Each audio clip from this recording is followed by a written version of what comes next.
Seems like it was just yesterday, doesn't it?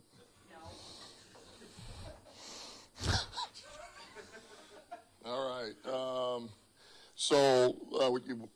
You know, 7th week of the offseason where our guys have been here together. And really most of the guys have been here, just about all of them. And then we've had guys that have been working here before the offseason program started, you know, like Sewell's one of those guys, which is awesome. You know, one of our captains, our leaders. We've got one more week, so this was our first week of OTAs, and then we've got one more week. So we're only getting two. Normally we'll go 2 weeks of OTAs, then we go to the vet mini camp. We're not allowed to do that since we're only going to go 2 weeks. So they have to be OTAs, which that's all good. So we're just trying to cram in as much of our core that we can schematically, you know, and there again, I wrote this down. I mean, we've got offensively and defensively, staff-wise, either new coaches or in new positions or first time having the room. That's 14 guys. So that's a lot. And so there's a lot of working together, everybody being on the same page, you know, making sure that coordinators want what they want, coordinators know what I want. And so this is the best time to do that. We're all working through that, working through the kinks, which is awesome. It's only been 2 days, but it's been really good. So guys are in a good spot and good energy. Turnout's been awesome. We only have 2 guys that aren't here right now. I know who they are. I know where they are at. I've talked to them, and we're all good. And then I know you guys are going to want to know who's practicing today or who's not. So these guys are either out or will be limited. Adams, Martin, McNeil, Onzarike, Pascal, Reeder, Tyleek Williams, Wingo, Barnes, Campbell, Rodriguez, T.A., Branch, Dorsey, Holmes, Chris Spillman, Miles Frazier, Yaboa, St. Brown, Tesla, Demo, Vaki, Barry Sanders, and Calvin. So that's the list. And look, some of them are so minor, like the rookies, man, they've been training for, you know, the combine, all that. But we're just trying to get some of these guys right physically. You know, we're working with them. Fish is working with them, Mike Clark and that crew. And let's get their bodies right, everything aligned right, and then they'll be ready for training camp. And a number of guys, we're just trying to be smart. We're just trying to be smart. You know, we got a little dings here and there, and so we're just trying to make sure everybody's good. So this is a time of year to make sure that we're being a little more conservative with those type of things. And they're here, they're in meetings, and so everybody's locked in. And we're excited. You know, the message is the same as it's always been, man. There's no room for complacency. So we're not going to deal with entitlement, complacency. Our team's not. And, you know, I love the schedule we have this year because this is the type of schedule that builds you for the postseason. Like, man, you better be on it. And we're going to get tested early and often and all year long. And it's freaking awesome. It's really how you want it. So we'll be ready to go when the time's right. Questions? The off-season schedule that you guys are doing right now, because I think we all get it, right? You got the Hall of Fame game, and your coach has been working for a long, long time, so we all understand it. But what, if any, debate did you have in your head about, you know, cutting off that, you know, mini camp or the extra week of OT? Yeah, there was a fine line. You know, went back and forth, and I just felt like, you know, here's the thing. It was kind of a little unique. It was a double whammy. For whatever reason, the league year started 1 year later than it normally does. And then we have the Hall of Fame game. So but the combination of those, you know, you bleed off season into this, and then you bring them back a week early. It just didn't feel right. And I didn't feel like it was fair to our players. So to me, it's like, look, we're going to cut this 3 days short so that you come in 3 days early. That's how we're handling it. And so, you know, we really didn't lose any time. It just means that we got to be on it in training camp, and we got to get a lot of guys ready to play quickly in a Hall of Fame game, you know, and make sure their bodies are ready to go for an early game, because there's going to be a lot of young guys who are going to play a number of reps in that game. And we'll get them right. We'll get them ready. Do you have joint practices figured out yet? We do. The plan is to go with Miami a couple of days, and then we'll go with Houston that last week for a day. How has Hutchinson looked? It's early, obviously. And Yeah. Assuming health with him, how confident are you about your pass rush, even though you didn't add anything significantly on the other side? Yeah, Hutch OTA looks good. I mean, he's moving well. You don't see him favoring anything. I mean, he's bending, he's grabbing the grass. He looks confident. And there again, that's without pads. So there's nothing to tell me that, man, the guy is not recovered or going to be recovered.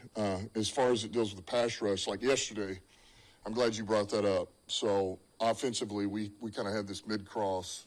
We had these two posts. We're trying to hit this deep shot, man, 34 yards to Laporta. It was awesome. And it took time, right? It takes time offensively to do that. And we did because we had to do walkthrough with the front, all right, the O-line and D-line. So it's hard to tell. We can't go hard enough to decide how good the rush is or how do we really prep it, get it better. We're not allowed to do that. So, but I am confident. Davenport looks good. You know, there again, it's early, too, for him. And we're not in the physical nature of the game. We don't have pads on, but I like the guys we have in that room. And there again, training camp will make it right. Dan, what kind of challenges does it present when you've got a Yes, he did. Toe tapper, 34 yards. you've got Great throw. a condensed schedule and so many new coaches primarily at the coordinator positions? Just what is it? What kind of challenges does it present? Yeah, it's challenging. I mean, it's a lot, you know.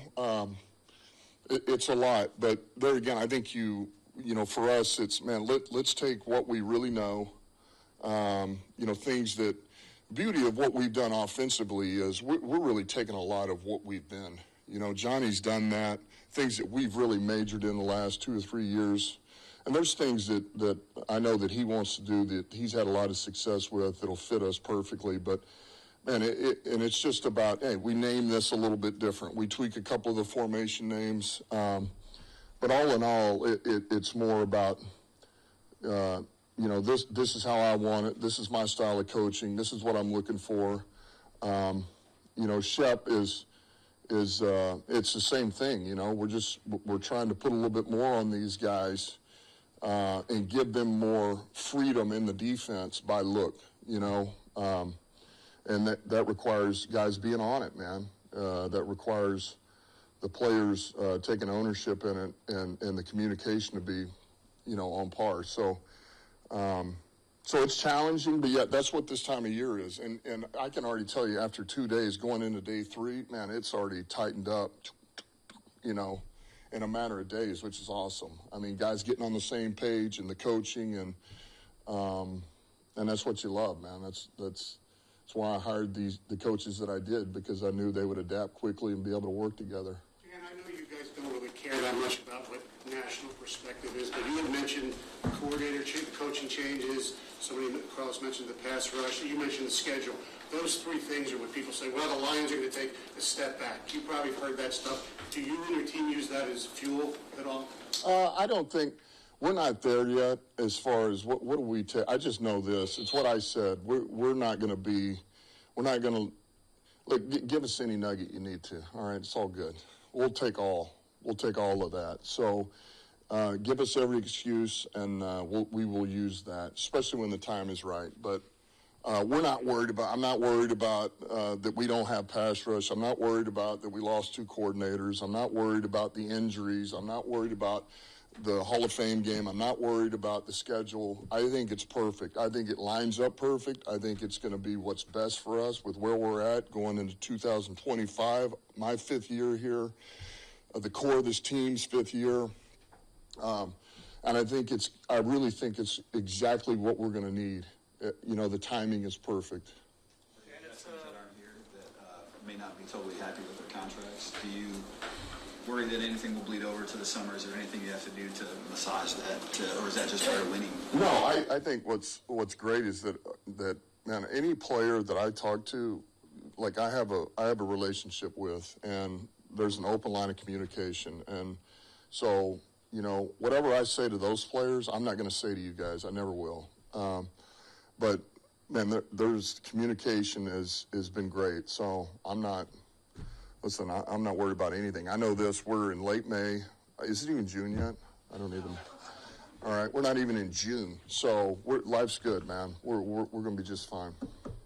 It's been a while since John Morton called plays. How do you prepare him for that this time of year, just kind of get him back in the flow of things? Well, hard to do this time of year. We don't have enough time to get it done. We don't have enough reps to get it done. We can't really do a true, we can't even, this isn't football. This is at least you can kind of line up across from each other and whatever. But training camp, it'll be big, That is one of the positives of 4 games. You're going to have 4 games to be able to do that. Just like I've done with AG and with Ben, man, we're going to do a ton of call-it periods, a ton of move the ball, a ton of change the situation to where, man, you got to think on your feet immediately. We will, we'll make sure they get plenty of that to where, you just, as you go, you get better and you're better and better. And he's called plays before. And by the way, wherever he's been, I mean, he called, this is not his first time. The Jets is not his first time. I mean, even when he was here, man, I need it. It's 3rd and 12. I need to play. Bam, bam. He's the one who's yelling at, here you go. And he did that at San Fran. He's done that everywhere he's been. So, this is going to be something where everybody's going to be a little more involved in this in a good way. So the communication has got to be on point, but this is not his first time to do it. So, we'll be good. The way last season ended with the defense and the injuries and everything else and the loss to Washington, how much of an honest assessment can you make about your defense when you have to factor in the injuries, but you don't want to miss something that needs to be corrected as well? Man, I love the guys in that room. They play freaking hard. And, look, there's not a damn thing we can do about injuries. Nobody can. I mean, offensively, this could be the year, who knows? And we got to be ready to go offensively if that happens. And so defensively, man, we got plenty in there. I mean, we got cover guys. We got guys that can pressure the quarterback. We got LBs that can cover and rush, attack the run. We got safeties that are ball hawks and can play in the box. We got safeties that can play man-to-man on receivers in the slot or outside. I mean, we got some weapons. So I feel great about it. Now, we got to get through camp. And so I can't tell you anything after the OTAs. I just can't, But I'm not worried, And the things that you would worry about are the things every team's got to worry about, injuries. I mean, if we have another 20 injuries, yeah, I mean, that's an issue. But there's nothing I can do about it. There's nothing we can do about it other than when the time comes, we add depth, which we've tried to do. And we got to get those guys developed and ready to go. It is just May, but how much of people worrying about the schedule, and you say you're not worried, do you kind of flip it, and will you flip it for your guys and say, these contenders have to come in and play the Lions. They have to face us. Is that part of the messaging and the thought in your head? Well, I think that, you take each week as it comes. But certainly, yeah, I mean, that's part of it. And, we've gotten to where we've gotten because because we haven't been complacent, and we have gone and put the work in again and done all the little things that you have to do to win games and win a division again. And so we got to do that all over again. And yeah, they do have to play us, but I just think the challenge of it is what you really love. It's why you love this game. The NFL, that's why it's at its best. I mean, to be able to not only here at home, our own division, go on the road. I mean, some of these teams, it's going to be, I mean, it's awesome, man. I mean, to me, by the end of the year, we ought to be just scarred up, We should be scarred up and ready to go, hardened for battle and ready for the playoffs. And there'll be nothing easy about it. Just to get through our own division is going to be brutal. So, but it's the right kind of brutal. This is the deepest roster you've had since you've been here. Yeah. It's going to be a lot of guys that won't make the team that would have made the team in years past. So does that mean in preseason it's going to be like you're going to turn that bottom more for the games and the vets might not play as much? Yeah, it's still early, but I mean, I think the thought right now is as much as we can and get some of these young guys reps, that's where we'll lean first. I'll never rule out playing the vets in the preseason, but right now my thought is kind of that is, hey man, let's see if we can get a number of some of these other guys reps and find out what we can about them. See if we can get them more plays to get developed, because that's all you're going to get with them. You know, you can't. It's hard. You do your best you can. Every team does this time of year to develop. It's hard to develop right now. You know, you can't play football. You can't do it. You got to go half speed. So that's really your best chance. You know. How did Jared process the disappointment of the playoff loss and, you know, this offseason, the change in coordinator, and how vital is he to that transition with the coordinator, and how much ownership do you feel he has of the offense at this point? Yeah, Jared's a pro. He doesn't, I mean, it's like anything else. It's like when you lose or you don't play well, man. You assess what happened, what I need to do better. We all do, and then you put in the work. And so, I mean, that's behind him. Like, that's one of those where I wish 2 days after that you could go back to work, right? Because unfortunately you just can't in the playoffs, right? Tournament time, that's what happens. So he's like the rest of us. He's ready to go. He's put that behind him. It's about getting better, taking ownership a little bit more of the offense and of this team. And it's been a good transition. Been no problem. I think he and Johnny are going to work well together. They have worked well together. They've been working, you know, this offseason together, tweaking things, you know, talk to each other, called one another, making sure that both were comfortable for what we were doing. And everything we do is always going to start with the quarterback, especially golf. So he's going to be fine. Again, for your veterans who have been through this thing a number of times now, missing the playoffs, final game of the season, San Francisco, Washington, what do you want them to take from those experiences that can ultimately help them get to that final prize? Well, I think, unfortunately, the more you play in big-time games like that, you play in the tournament postseason, and you don't finish where you want to finish, that's when your eyes get really open to, man, every time you get into the postseason, it's precious. Man, it is precious, and you got to make the most of that opportunity, because you're not guaranteed for that to happen. You're just not. And sometimes you got to live that, you know. And look, let's call it what it is. You got to play your best football that you've played all year, and things got to go your way too, you know. Now, you'd like to believe that you can make things go your way most of the time if you play your style of football and your own point. But sometimes you need things to fall in line, you know. So the lesson of that is, man, you make the most of every moment that you got, and make sure that the young guys know. There's going to be some young guys, you know, we get back to where we want to go, that they think this is the way it's always going to be. Like that, this could be your only shot to get in, kids. So what are you going to do to help us win this and get to the next one, get to the next one? So, you know, you learn each time. What's the next step look like for J-Mo? What's next? Oh, my God. He's got a ton of growth left, you know. And, you know, he's had a good spring. And it's another one. I don't want to get too far ahead of ourselves in OTAs. But, I mean, there's so much versatility with him. There's so many things that we can do just with his routes on the outside. I mean, we can do things inside, but just with his speed and he's gotten so much stronger, you know, his ability to stop, put his foot in the ground. Man, when you can run like he can run, and now you're beginning to where, man, you can stop on a dime. I mean, you talk about a hard cover. So the sky's the limit for him.